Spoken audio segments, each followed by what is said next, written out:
Welcome to the Scalability Code, the podcast that helps you get out of the shit show and start growing your business. A few times each month, you'll hear stories and commentary from visionary entrepreneurs, EOS implementers, and fractional COOs about how they've taken businesses to level 10. And now for your host, Matt Haney. All right, first of all, you got to tell me who you are and how we know each other, and give me some backstory on you. So Jen Hamilton, I am a fractional COO and integrator and a recovering CPA. I'm past the past life.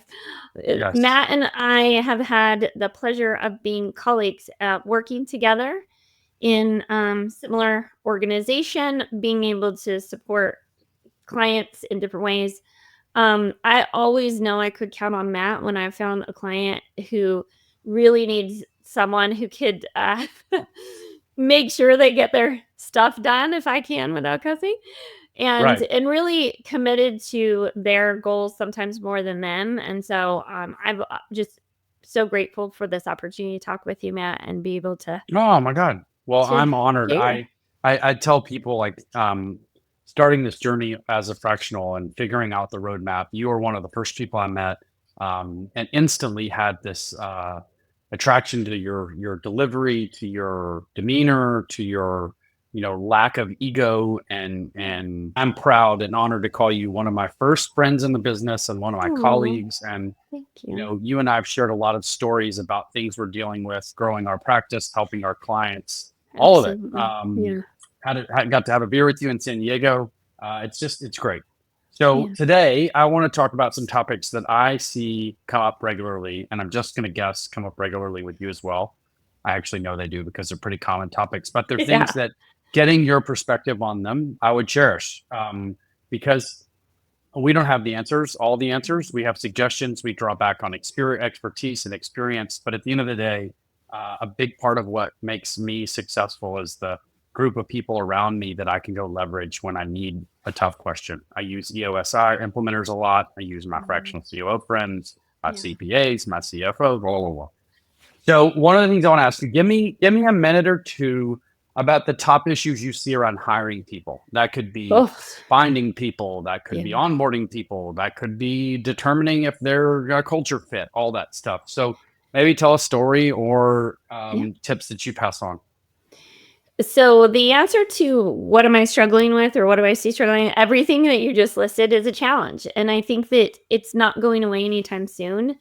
This whole, if you almost can say post-resignation that happened after COVID, the mentality isn't gone. And I don't think it's ever gonna go away. Like the genie's out of the bottle in terms of. What do you mean by that? Tell me what you mean by that mentality. The workforce is now demanding. They want what they want. It's no longer an employer demand. It's an employee demand. I want flexibility. I want, growth opportunities. I want to have the kind of friends I want to have. I want to have the type of hours. I want to work where I want to work. I want to take vacation. I want to be recognized. And I don't think it's just a millennial or Gen Z. It's everyone now is like, hey, we had a taste of what it's like to make our life the way we want out of COVID and being forced to just look at life differently.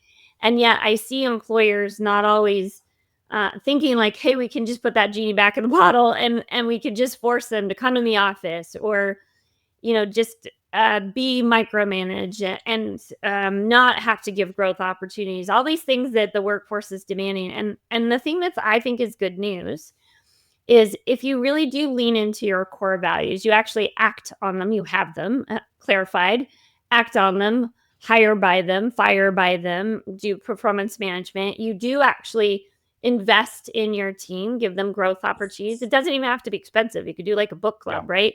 Yeah. You acknowledge them, a lot of recognizing. If you just do some of the basic human needs, you will beat your competitors.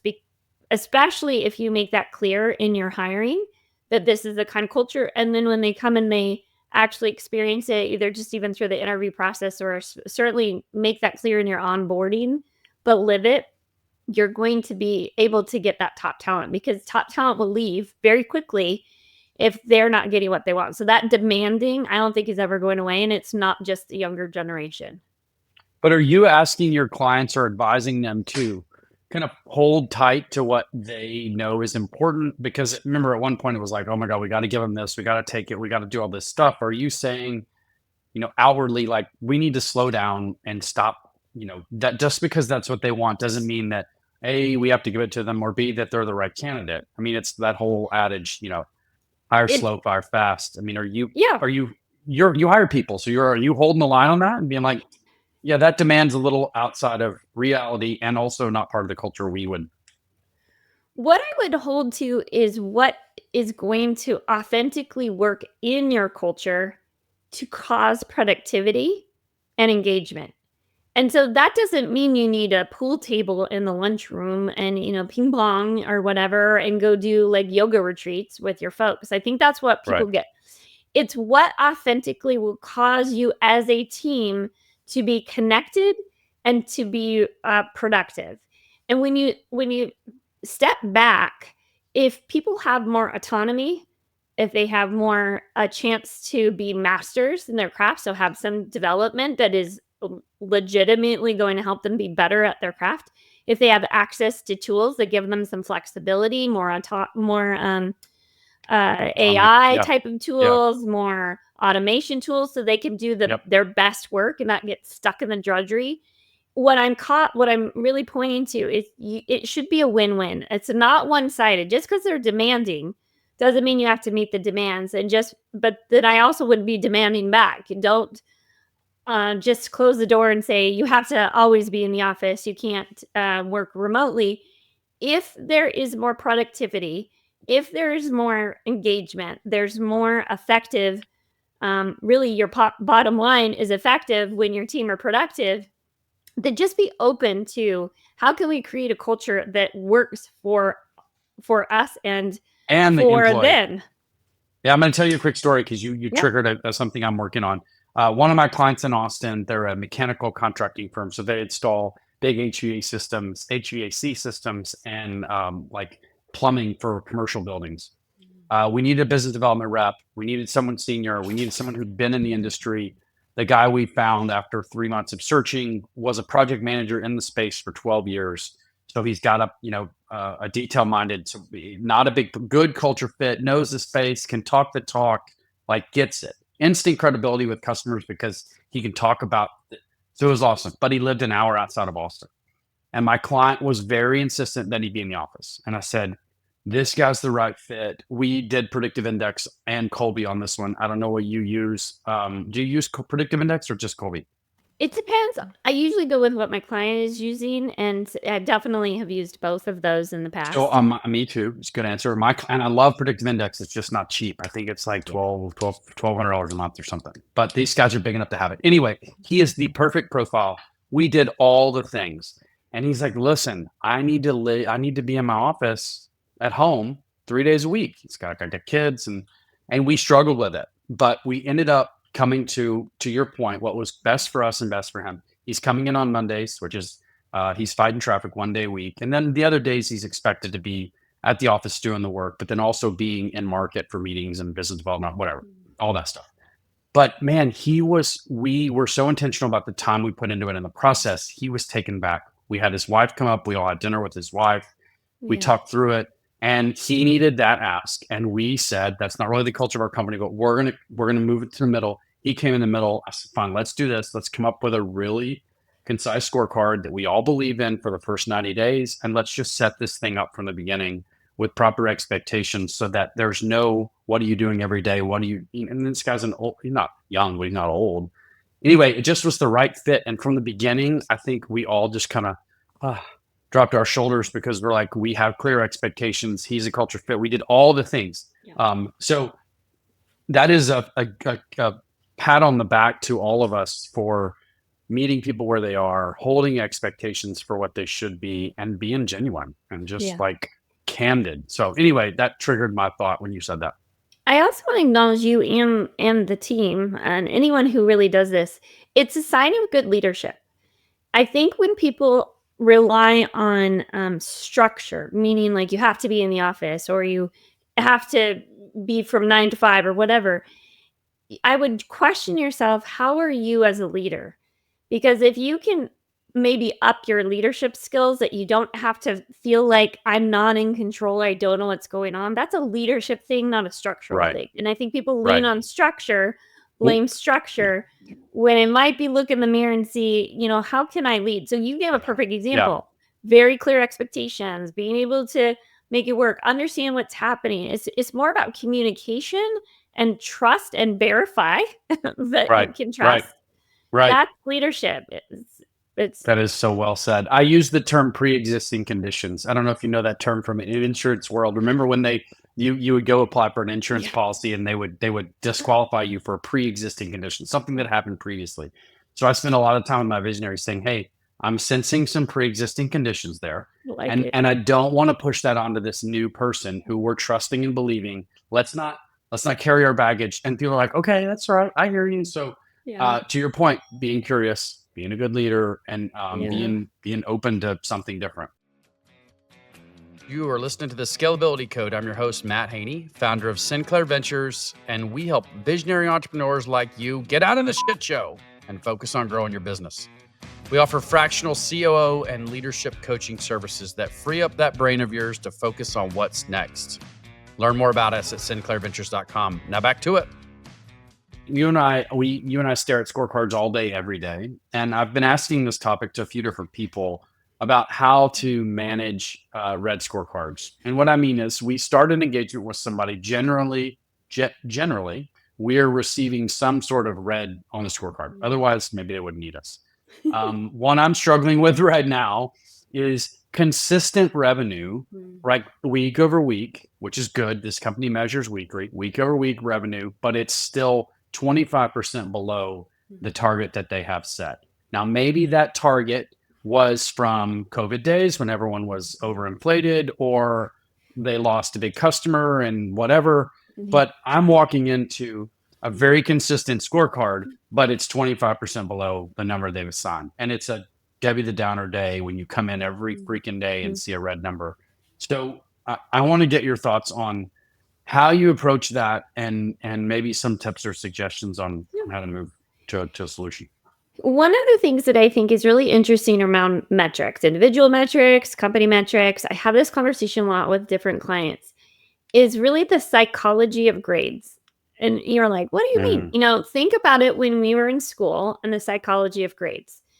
And if you are treating it like this is a measure of you as a human, like some parents would do, like, oh my gosh, you're an A student. It defines you. Oh, you're a C student. It defines you.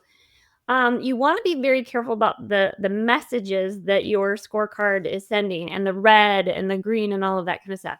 And so when you can start to separate, what are you making this mean as individuals, as a group? What are you making this mean? And to an extent, if you're always a C student, let's say that's the equivalent of red, you just don't give a crap anymore about trying to even go for being because you're a C student. You've been labeled. You are who you are. You're just kind of stuck there. So what I try to get them to see is, like, if you sort of peel back the onion, one of the things is sometimes if there's weird psychology. Humans are weird. If we're all dogs, it'd probably be easier. We're just like, I love you. And that's it.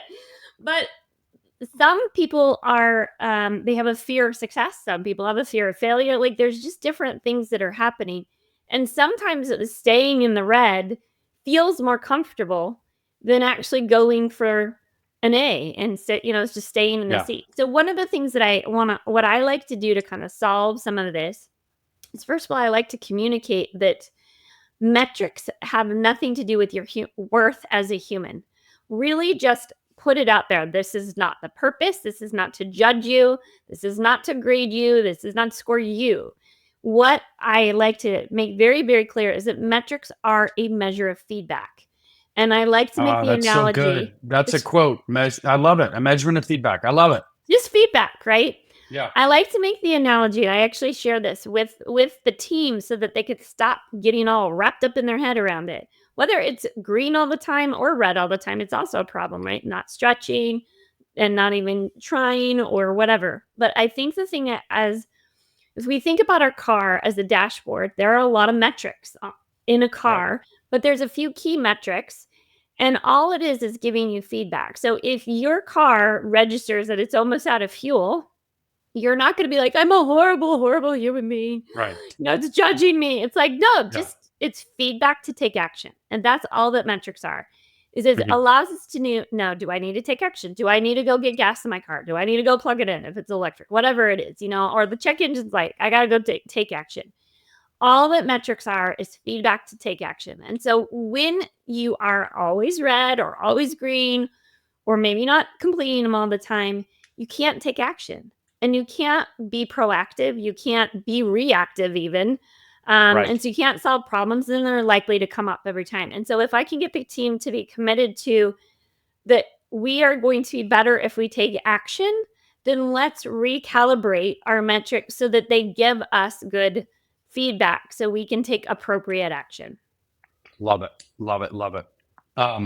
Measurement of feedback. I've heard that. Obviously, I've heard you say it before, but I do think it's good to hear that again. And I'm gonna take that dashboard of your car mentality and look at that. So I want to put you on the spot though. I've got a red scorecard, right? This one revenue metric's 25% low.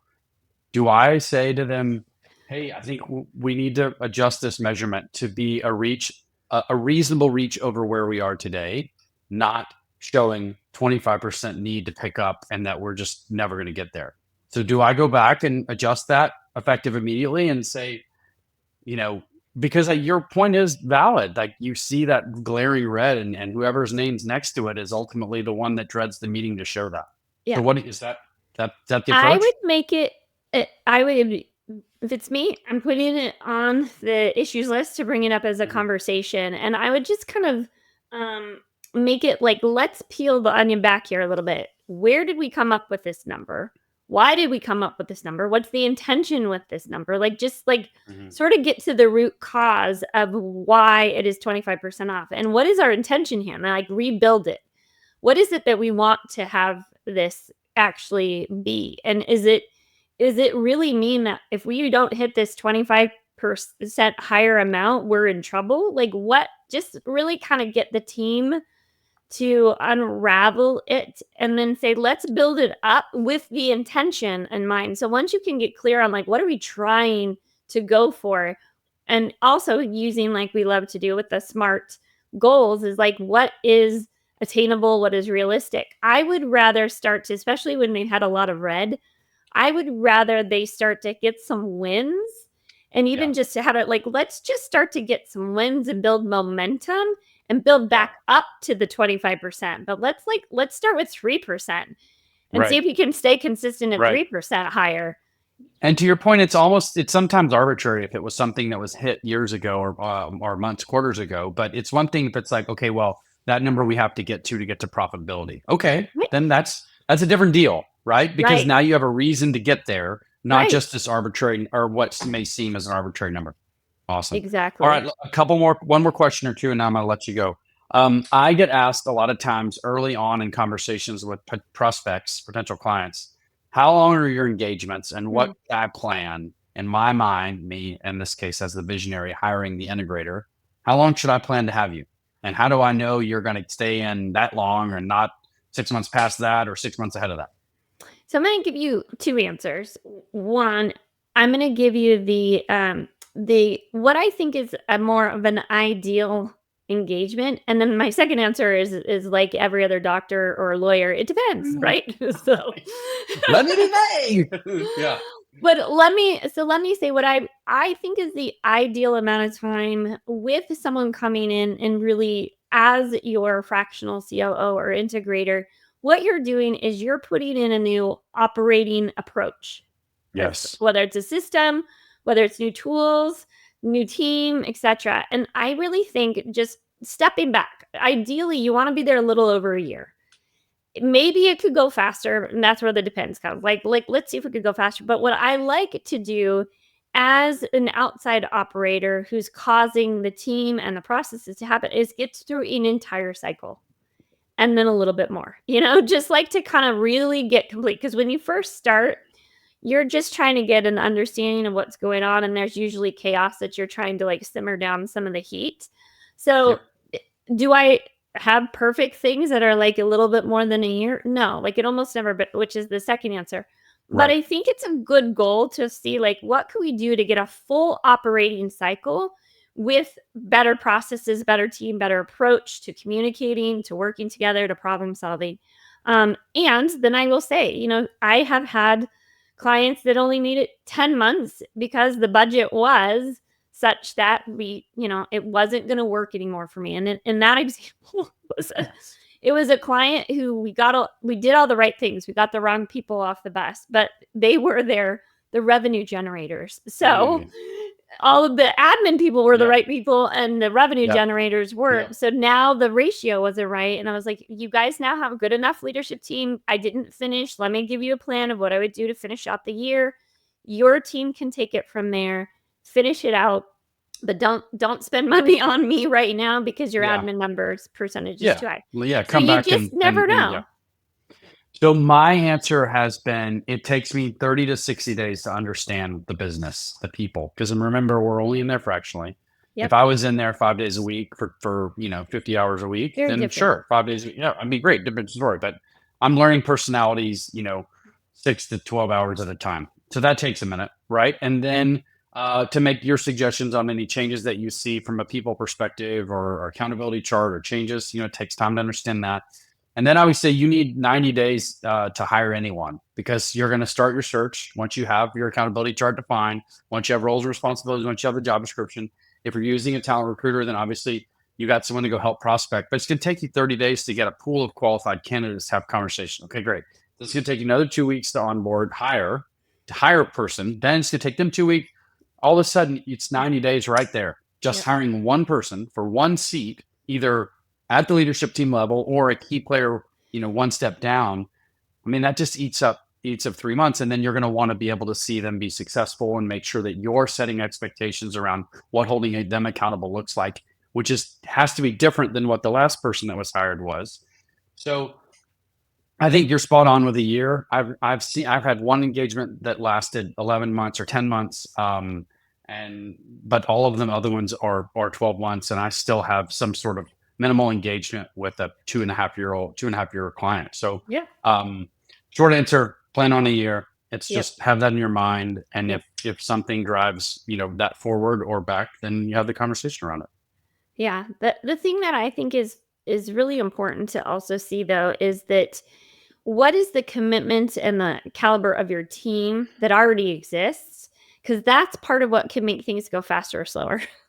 That's exactly right. If you've got a young leadership team, either young as in young in the business or young as a leader, then you are sort of, you need to account for that, and their leadership abilities and such. But it's a ton of fun. What else you need words of wisdom before we sign off? Thoughts, suggestions for early stage visionary owners that are kind of stuck in the shit show, as I say? I think so. One of the things I've been looking at is like, what are some of the symptoms, right? And then it's time to talk to someone like us. And there are two that keep coming up. And so if this is you, then it might be time to talk to someone, right? That's like kind of like, is this time to talk to a doctor? I've had this fever for many days kind of thing. The two things are, if you are complaining to your buddies, or maybe you have a coach or something, if you're complaining to somebody else who would get it, that my people are not accountable and they don't do what they promise, that's one. Or two, they don't take initiative. Then it's time to call Matt. It's time. That's so great. That's really a symptom. It's really a symptom of a much bigger operating thing. So, but it's super simple, right? You can know, is this happening or is this not? And I'm not saying everybody. Yeah, but again, if you're hearing that, or you're saying that, or you hear someone else saying that, I mean, that's an exactly. issue. You wouldn't. You equate that to your doctor reference. It's like, how many times do you complain about that knee pain and deal with the limp before you go see the orthopedic and figure out you've got a torn meniscus? I mean, like, you're just going to say it and see it so many times that finally you're going to take action. So that's a really solid point. Well, Jen, you're the best. I adore you. I appreciate you, and I'm so glad to call you a colleague. So thank you for taking some time to chat. Like the Golden Girls. Thank you for being a friend. Thank you for being a friend. I love it. Thank you for listening to the Scalability Code. If you made it this far, please follow the show on Apple, Spotify, YouTube, or wherever you get your podcasts. Let's get out of the show together. We'll see you next time on the Scalability Code.